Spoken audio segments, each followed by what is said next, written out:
नमस्कार दोस्तों, 20 जुलाई 1969 Apollo 11 mission का लूनार मॉड्यूल चांद पर लैंड करता है। इसमें बैठे हैं एस्ट्रोनॉट्स नील आर्मस्ट्रॉन्ग और बज ऑल्ड्रिन। लैंडिंग के बाद नील आर्मस्ट्रॉन्ग दरवाजा खोलने की कोशिश करते हैं चांद पर उतरने के लिए। ये दरवाजा खोलना आसान नहीं था क्योंकि प्रेशर बहुत ज्यादा था, लेकिन थोड़े स्ट्रगल के बाद ये खोलने में सक्सेसफुल होते हैं। फिर अपने भारी से स्पेस सूट में ये बाहर चांद पर उतरने की कोशिश करते हैं। निकलने की जगह इतनी ज्यादा नहीं थी तो अनजाने में ऊपर से टकराकर लूनर मॉड्यूल का एक टुकड़ा टूट जाता है। इन दोनों को इसके बारे में पता नहीं चलता क्योंकि वहां पर कोई हवा नहीं है, तो आवाज ट्रैवल नहीं कर सकती, कोई आवाज नहीं सुनाई देती उन्हें। लेकिन ये जो टुकड़ा टूटा था ये एक बहुत ही जरूरी पीस था। ये एक एसेंट इंजन आर्मिंग स्विच था। इस स्विच के बिना इनका लूनार मॉड्यूल वापस से टेक ऑफ नहीं कर सकता था और ये वापस धरती पर नहीं जा सकते थे। लेकिन इस बात से बेखबर नील आर्मस्ट्रॉन्ग बाहर निकलते हैं और चांद पर कदम रखते हैं। दुनिया के पहले इंसान बन जाते हैं चांद पर कदम रखने वाले।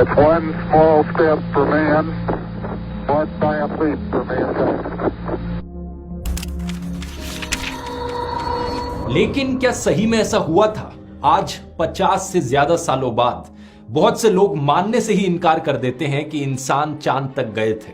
कई लोग थ्योरीज बनाते हैं अपनी और कहते हैं कि ये पूरी चीज अपोलो 11 का मिशन सिर्फ एक दिखावा था अमेरिका की तरफ से। इन्होंने धरती पर ही इस नाटक को फिल्म किया था और दुनिया को जाकर झूठ बोला। नहीं तो ये झंडा कैसे लहरा रहा है चांद पर बिना हवा के? क्या है इस सब की सच्चाई? आइए जानने की कोशिश करते हैं पूरी कहानी आज के इस वीडियो में। 3, 2, 1, 0, all engine running. We choose to go to the moon in this decade and do the other thing. Not because they are easy, but because they are hard. Houston, we see you on the stereo, over. Tranquility Base here. The Eagle has landed. That's one small step for man, one giant leap for mankind. दोस्तों, आप शायद हैरान हो जाएंगे जानकर कि इस Apollo 11 mission को प्लान करने के पीछे असली वजह थी एक वॉर। स्पेसिफिकली कहा जाए तो कोल्ड वॉर, जो अमेरिका और सोवियत यूनियन के बीच में चलने लग रही थी। दोनों देशों के बीच में स्पेस में जाने की एक रेस चल रही थी। साल 1957 में सोवियत पहला देश बन जाता है दुनिया की पहली आर्टिफिशियल सैटेलाइट लॉन्च करने वाला। इसका नाम था स्पुतनिक और ये पहला मैन मेड ऑब्जेक्ट था जिसे धरती के ऑर्बिट में प्लेस किया गया। अमेरिकन सरकार शॉक हो जाती है देखकर कि सोवियत उनसे आगे कैसे निकल गए। कुछ महीने बाद 1958 में अमेरिका भी अपनी सैटेलाइट लॉन्च करता है। लेकिन 3 साल बाद 1961 में अमेरिका को एक और बड़ा झटका लगता है। सोवियत कॉस्मोनॉट यूरी गगारिन पहले आदमी बन जाते हैं स्पेस में जाने वाले। एक बार फिर से सोवियत ने अमेरिका को पीछे छोड़ दिया। इसके सिर्फ एक हफ्ते बाद जो प्रेसिडेंट थे अमेरिका के, जॉन एफ कैनेडी, वो अपने वाइस प्रेसिडेंट को एक लेटर लिखते हैं 20 अप्रैल 1961 को। वो पूछते हैं उनसे आखिर कैसे हम सोवियट्स को हरा सकते हैं? By putting a laboratory in space or by a trip around the moon?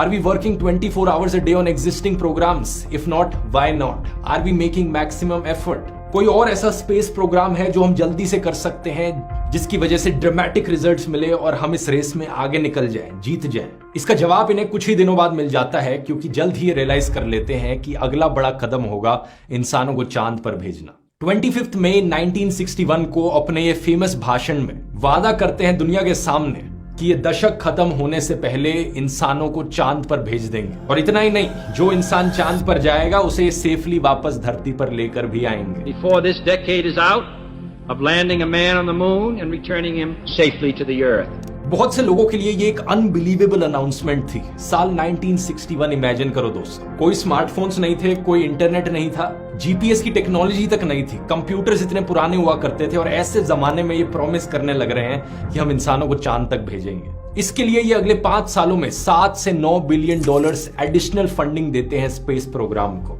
पूरी स्पेस एजेंसी से एक मकसद को पूरा करने के लिए काम पर लग जाती है। कुछ ही महीने बाद टेस्टिंग ऑलरेडी शुरू हो जाती है। सबसे पहले ये टेस्ट करते हैं उन रॉकेट्स को जिनका ये इस्तेमाल करेंगे धरती से बाहर निकलने के लिए। फिर टेस्टिंग करी जाती है कमांड मॉड्यूल्स की हीट शील्ड्स की, कि कितना वो गर्मी से बचा पाएंगे, सर्विस मॉड्यूल्स के प्रोपल्शन की।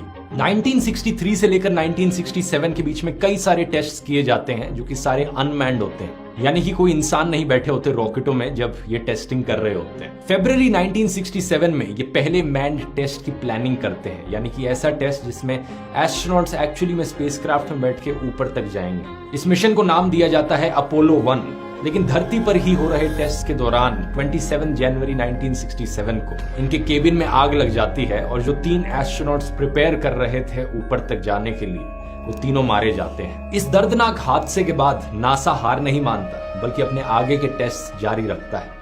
अपोलो 4, अपोलो 5 और अपोलो 6 ये सारे मिशंस अनमैन्ड होते हैं फिर से टेस्टिंग के लिए। अक्टूबर 1968 में अपोलो 7 मिशन लॉन्च किया जाता है। एक बार फिर से अटेम्प्ट किया जाता है, इंसानों को बिठाकर स्पेस में भेजा जाएगा और ये सक्सेसफुल रहता है। सिर्फ 2 महीने बाद दिसंबर 1968 में अपोलो 8 मिशन लॉन्च किया जाता है, जिसमें 3 एस्ट्रोनॉट्स को बिठाकर चांद के पास भेजा जाता है। 3 महीने बाद मार्च 1969 अपोलो 9 मिशन लॉन्च किया जाता है। इसमें लूनार मॉड्यूल को टेस्ट किया जाता है, यानी वो हिस्सा स्पेसक्राफ्ट का जो एक्चुअली में चांद पर उतरेगा। और 2 महीने बाद मई 1969 अपोलो 10 मिशन। इस मिशन में 3 एस्ट्रोनॉट्स को ऑलमोस्ट हर चीज प्रैक्टिस के लिए कराई जाती है जो अपोलो 11 मिशन में कराई जाएगी, एक्सेप्ट कि वो चांद पर लैंड करे। अब स्पीड देख रहे हो किस तेजी से नासा यहाँ पर एक के बाद एक मिशन लॉन्च किए जा रहा था। हर 2 से 3 महीने के गैप में एक नया मिशन जिसमें नेक्स्ट चीज टेस्ट करी जाएगी। रॉकेट्स की टेस्टिंग, स्पेसक्राफ्ट की टेस्टिंग, चांद तक जाने की टेस्टिंग और इन सारी टेस्टिंग्स के बाद फाइनली जाकर 16 जुलाई 1969 को अपोलो 11 मिशन लॉन्च किया जाता है। 2, 1, 0, all engine running. Liftoff. We have a liftoff. 32 minutes past the hour. Liftoff on Apollo 11.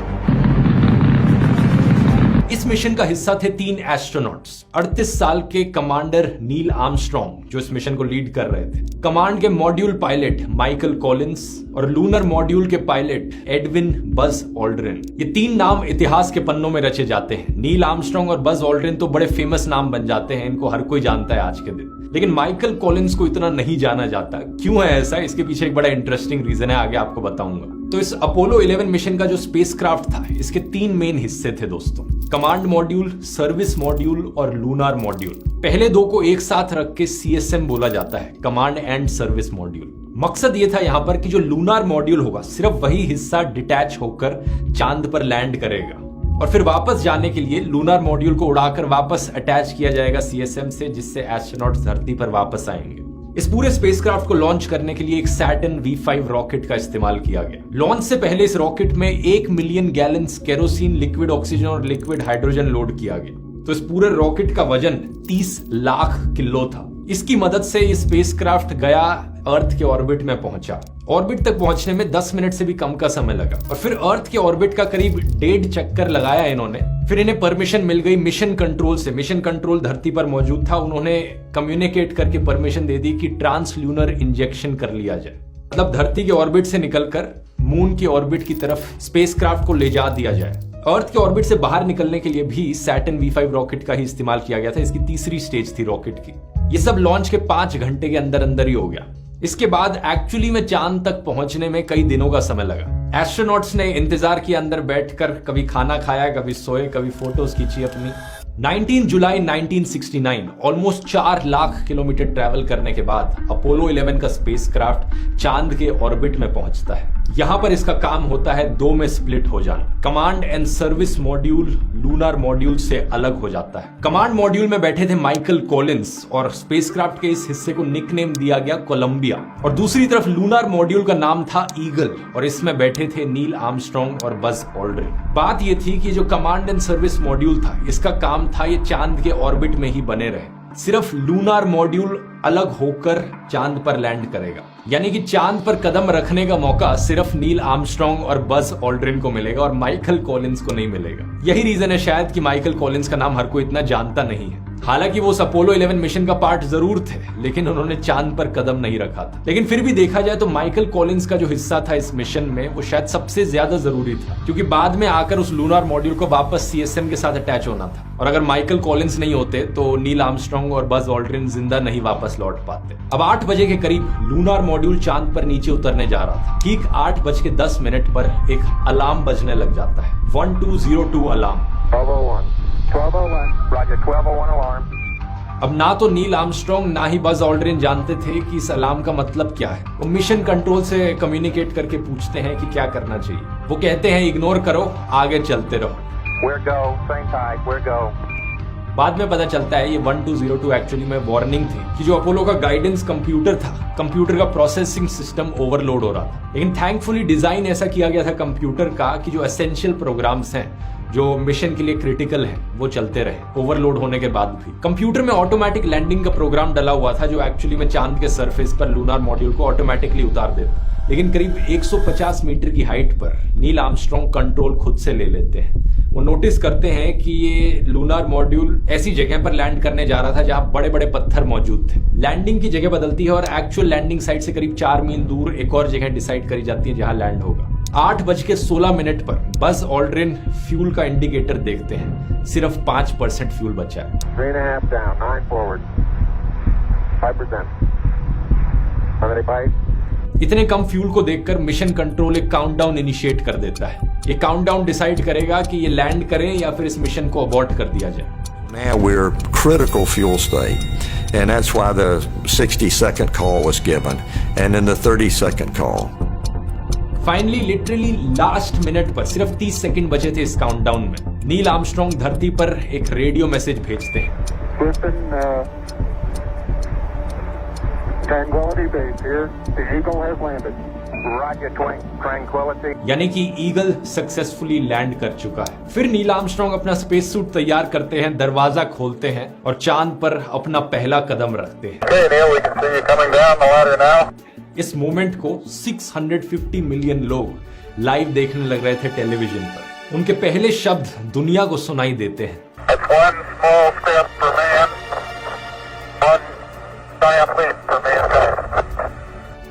इनके पीछे बज ऑल्ड्रिन भी चांद की जमीन पर अपना कदम रखते हैं और करीब अगले 2.5 घंटे तक ये चांद की मिट्टी और पत्थरों के सैंपल्स कलेक्ट करते हैं, फोटोज खींचते हैं, कई साइंटिफिक इंस्ट्रूमेंट्स भी सेटअप करते हैं। हालांकि ये बात सच है कि कोल्ड वॉर एक बड़ा रीजन था जिसकी वजह से ये मून लैंडिंग करी गई। लेकिन क्योंकि मून लैंडिंग करी जा रही थी, इतनी बड़ी चीज थी ये, तो ऑब्वियसली साइंटिफिक इंस्ट्रूमेंट्स भी साथ में लेकर गए थे और कई साइंटिफिक ऑब्जेक्टिव्स भी थे इस मिशन के। जैसे कि एक टेलीविजन कैमरा सेटअप करते हैं मून पे जो सिग्नल्स ट्रांसमिट कर सके धरती पर। ये एक डिवाइस लेकर आते हैं अपने साथ जिससे कि सोलर विंड को मेजर किया जा सके जो चांद पर आ रही है। एक ऐसा डिवाइस इंस्टॉल करते हैं जिससे कि लेजर बीम्स धरती पर भेजी जा सके और उन लेजर बीम्स का इस्तेमाल करके एग्जैक्ट डिस्टेंस बताया जा सके धरती और चांद के बीच। साथ ही साथ एक पैसिव साइज्मोमीटर भी होता है जो चांद पर हो रहे अर्थक्वेक्स को मेजर कर सके। हालांकि उन्हें अर्थक्वेक्स नहीं, उन्हें मूनक्वेक्स कहेंगे। टोटल में 23 किलो पत्थर और मिट्टी का सैंपल ये चांद से कलेक्ट करते हैं और पीछे वहां छोड़ जाते हैं एक अमेरिकन झंडा और एक प्लेट जिस पर लिखा है here main from the planet earth first set foot upon the moon. July 1969 AD we came in peace for all mankind। Lunar module को करीब 21 घंटे तक चांद पर रहना था। उसके बाद इसे वापस ऊपर जाकर CSM मॉड्यूल से अटैच हो जाना था। लेकिन ऊपर जाने के लिए प्रोपल्शन की जरूरत है जिसके लिए इंजन चाहिए और दोनों नील आर्मस्ट्रांग और बज ऑल्ड्रिन इस बात से अनजान थे कि बाहर निकलते वक्त उस इंजन को चलाने के लिए जो स्विच होता है वो स्विच ही टूट गया था। इस चीज की बात मैंने वीडियो के शुरू में करी थी। जब वो वापस लौटते हैं अपने लूनार मॉड्यूल में तब वो रियलाइज करते हैं कि यहाँ पर क्या हो गया है। वो मिशन कंट्रोल को इस डैमेज के बारे में बताते हैं और सिचुएशन को रिजॉल्व करने के लिए कोई सोल्यूशन ढूंढते हैं। इस पूरी प्रॉब्लम का एक बड़ा ही इंटरेस्टिंग सोल्यूशन निकलता है। स्विच क्या होता है? स्विच बेसिकली एक इलेक्ट्रिकल सर्किट को वापस जोड़ने का काम करता है। बज ऑल्ड्रिन ने रियलाइज किया कि अगर वो सर्किट टूट गया है तो कोई ऐसी चीज हो जिसका मैं इस्तेमाल कर सकूं सर्किट को वापस जोड़ने के लिए। वो आसपास देखते हैं और उन्हें अपना बॉल पॉइंट पेन दिखाई देता है। वो उस बॉल पॉइंट पेन का इस्तेमाल करते हैं उस सर्किट को वापस जोड़ने के लिए और इंजन को वापस चालू करने के लिए। फाइनली लूनार मॉड्यूल रीअटैच हो जाता है CSM मॉड्यूल के साथ और स्पेसक्राफ्ट को धरती की ओर मोड़ते हैं इसमें बैठे तीनों एस्ट्रोनॉट्स। धरती पर लैंड करने के लिए प्लान था कि कमांड मॉड्यूल और सर्विस मॉड्यूल अब एक दूसरे से अलग होंगे। सर्विस मॉड्यूल एक्चुअली में अर्थ की एटमॉस्फेयर की वजह से डिस्ट्रॉय हो जाएगा, लेकिन यहाँ पर खतरा यह था कि अगर सर्विस मॉड्यूल ज्यादा खराब हो गया, उसके डिब्री इधर उधर उड़ने लग गए, वो कमांड मॉड्यूल के साथ जाकर टकरा सकते हैं और एस्ट्रोनॉट्स जो बैठे होंगे उसमें वो मारे जाएंगे। इस चीज को अवॉइड करने के लिए नासा का प्लान था कि सर्विस मॉड्यूल में थ्रस्टिंग होगी जो उसे थोड़ी दूर ले जाएगी कमांड मॉड्यूल से ताकि वो टकराए ना एक दूसरे से। लेकिन जब ये एस्ट्रोनॉट्स वापस लौट रहे थे धरती पर तब पता चलता है कि सर्विस मॉड्यूल की थ्रस्टिंग तो काम ही नहीं कर रही। ये तीनों एस्ट्रोनॉट्स कमांड मॉड्यूल में बैठे देखते हैं अपने पास सर्विस मॉड्यूल कैसे टूटने लग रहा है, उसके डेब्री इधर उधर उड़ने लग रहे हैं और ये एक बहुत बड़ा मिरेकल होता है कि उसके टूटे हुए पीसेस कमांड मॉड्यूल को हिट नहीं करते, कमांड मॉड्यूल सेफ रहता है। एस्ट्रोनॉट्स के मरने का रिस्क इतना ज्यादा हाई था इस मिशन में कि यूएस प्रेसिडेंट निक्सन ने अपनी एक ऑल्टरनेट स्पीच तैयार कर रखी थी इन केस ये एस्ट्रोनॉट्स मारे जाते। इमेजिन कर सकते हो, लिटरली एक ऑल्टरनेट भाषण। इन्होंने लिखा था इसमें, fate has ordained that the men who went to the moon to explore in peace will stay on the moon to rest in peace. These brave men, Neil Armstrong and Edwin Aldrin, know that there is no hope for their recovery. These two men are laying down their lives in mankind's most noble goal, the search for truth and understanding. लेकिन thankfully ऐसा होता नहीं। Command module safely अर्थ की atmosphere से नीचे आ जाता है, parachute deploy करता है और समुद्र में लैंड कर जाता है। तीनों के तीनों एस्ट्रोनॉट्स जिंदा हैं, सेफ हैं। समुद्र में इन एस्ट्रोनॉट्स को रेस्क्यू शिप्स के द्वारा इवैक्यूएट कर लिया जाता है। ये सही मायनों में एक चमत्कार था कि ये जिंदा वापस लौट कर आ सके, क्योंकि ऐसा नहीं है कि इस मिशन में हर चीज जैसा प्लान करी गई थी वैसे ही हुई। ऑलमोस्ट हर स्टेप पर प्रॉब्लम्स इन्हें फेस करनी पड़ी। इन्होंने उन प्रॉब्लम से सक्सेसफुली डील किया और ये जिंदा वापस बचकर आ सके। एक इंटरेस्टिंग चीज यहाँ पर यह है कि वापस लौटने के बाद इन तीनों एस्ट्रोनॉट्स को क्वारंटीन किया गया 2 हफ्ते तक। ये किसी भी और इंसान के कांटेक्ट में नहीं आएंगे, क्योंकि खतरा यह था कि कोई पैथोजेंस हो सकते हैं, कोई ऐसे वायरसेस या बैक्टीरिया जो इन्होंने चांद पर पाए होंगे, वापस धरती पर आकर कोई बड़ी अजीबोगरीब बीमारी हो जाए इन्हें, कोई नहीं जानता था। लेकिन एक बार फिर से थैंकफुली ऐसा कुछ हुआ नहीं। अपोलो 11 की मून लैंडिंग दुनिया भर के अखबारों में खबर बनती है। जो यूएस के प्रेसिडेंट केनेडी ने कहा था हम दशक खत्म होने से पहले तक इंसानों को चांद पर लैंड करा देंगे, वो नासा ने कर दिखाया। In 1969, the public had little reason to question mankind's historic first step on the moon. After all, the achievement was a celebration of technological supremacy. America had finally won the space race. लेकिन कितने chance की बात नहीं है कि 1970 में ये decade खत्म हो जाता और 1 साल पहले 1969 में अमेरिका मून तक पहुंच गया। कहीं ऐसा तो नहीं कि कोल्ड वॉर में अपना एडवांटेज दिखाने के लिए अमेरिका ने ये एक फेक मून लैंडिंग का ऑपरेशन प्लान किया।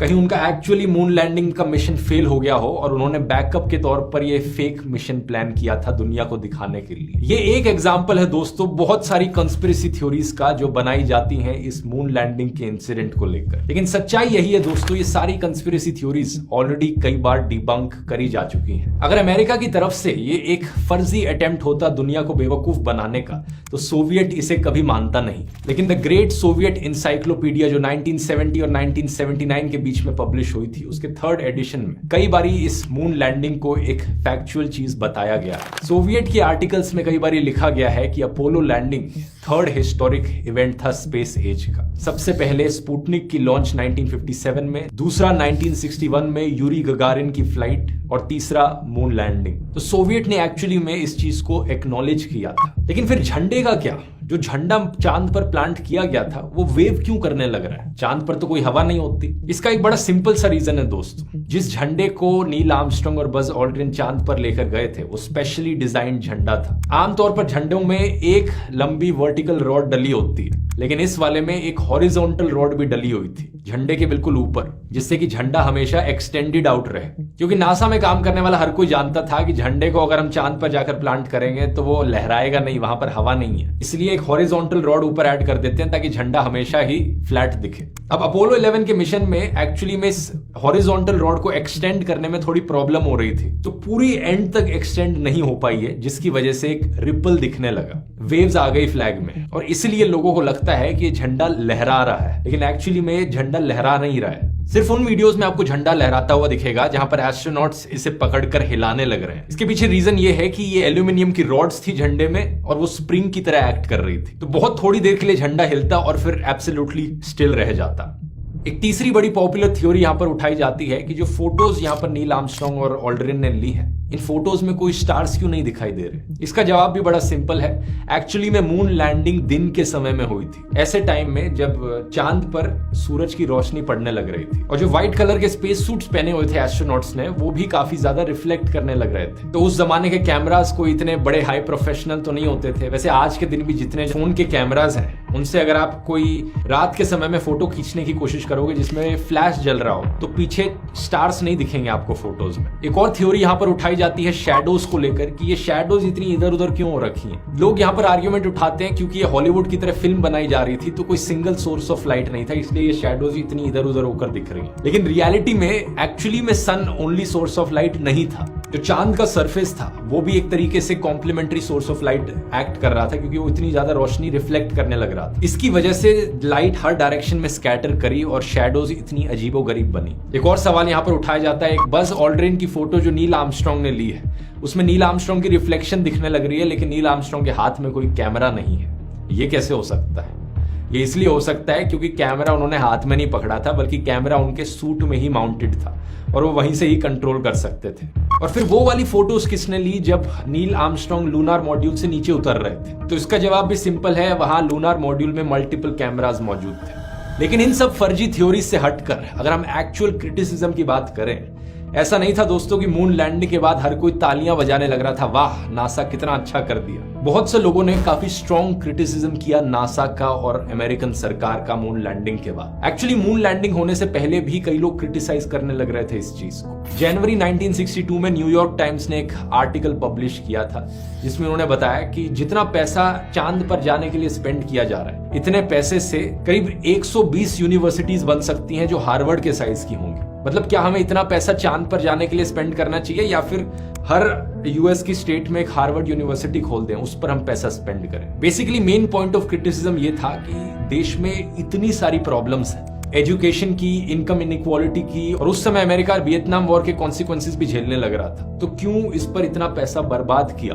लेकिन असलियत में मून लैंडिंग के कई ऐसे छुपे हुए फायदे निकले जिसके बारे में किसी ने सोचा तक नहीं था, जैसे कि कंप्यूटर चिप्स में एडवांसमेंट्स। 1962 में माइक्रोचिप्स को निकले हुए सिर्फ 3 साल हुए थे और IBM ने डिसाइड किया था कि अर्ली 1960s में वो अपने कंप्यूटर्स में इन चिप्स को नहीं इस्तेमाल करेंगे। Here is a packaged integrated circuit. Inside this package is a chip of silicon which provides the electrical equivalent of many transistors, resistors and diodes, all interconnected to provide the desired function.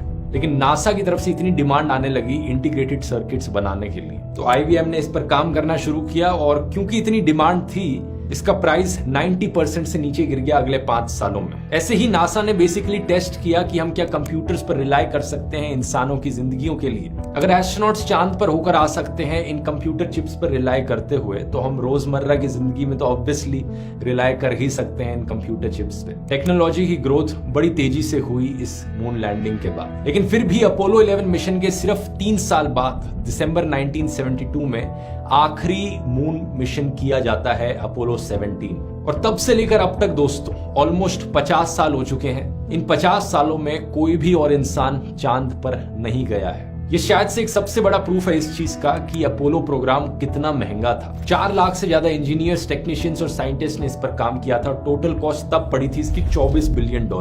आज के दिन के dollars में ये $100 billion से ज्यादा की cost है। शुरुआत में सिर्फ जर्नलिस्ट इसे क्रिटिसाइज कर रहे थे, लेकिन 1972 तक आते आते आम जनता की भी जो फैसिनेशन थी नासा को लेकर, मून को लेकर, वो खत्म हो गई थी। जैसे जैसे वियतनाम वॉर आगे चलती रही, देश में आम लोगों की प्रॉब्लम्स बढ़ती रही। Thousands of demonstrators opposed to the Vietnam War assembled in the nation's capital for a mass protest. उनको ये स्पेस प्रोग्राम एक बहुत बड़ा पैसे की वेस्टेज लगा। हालांकि नासा ने प्लान्स बनाए थे अपोलो 20 तक मिशंस करने के, लेकिन पॉलिटिशियंस को जनता की सुननी पड़ी और स्पेस प्रोग्राम पर जितना पैसा खर्च किया जा रहा था उसे कट डाउन करना पड़ा। दिसंबर 2017 में फॉर्मर प्रेसिडेंट डोनाल्ड ट्रंप ने कहा था कि वो फंडिंग बढ़ाएंगे जिससे कि चांद पर लोगों को वापस भेजा जा सके 2024 तक। Been returning American astronauts to the moon for the first time since 1972 for long-term exploration and use this time. लेकिन बाद में उन्होंने अपनी स्टेटमेंट बदल ली और कहा कि नासा को चांद पर नहीं बल्कि मार्स पर फोकस करना चाहिए। लेकिन 50 साल बाद जाकर आज के दिन नासा ने अब फिर से प्लान बनाया है लोगों को चांद पर भेजने का। इनका नया आर्टेमिस प्रोग्राम, फिर से अनमैन्ड रॉकेट्स के साथ टेस्टिंग करी जाएगी, लेकिन नासा का प्लान है कि 2025-26 तक वो पहली औरत को चांद पर भेजेंगे और उसके बाद वो कहते हैं कि फर्स्ट पर्सन ऑफ कलर को भी चांद पर भेजा जाएगा। एक बात तो शायद पक्का कही जा सकती है कि इस दशक के खत्म होने से पहले हम दोबारा से इंसानों को चांद पर देखेंगे। वीडियो पसंद आया और स्पेस रिलेटेड वीडियोस देख सकते हैं इस प्लेलिस्ट पर क्लिक करके। ऐसे ही बहुत से इंटरेस्टिंग टॉपिक्स पर बनाए हुए हैं और मिलते हैं फिर अगले वीडियो में। बहुत बहुत धन्यवाद।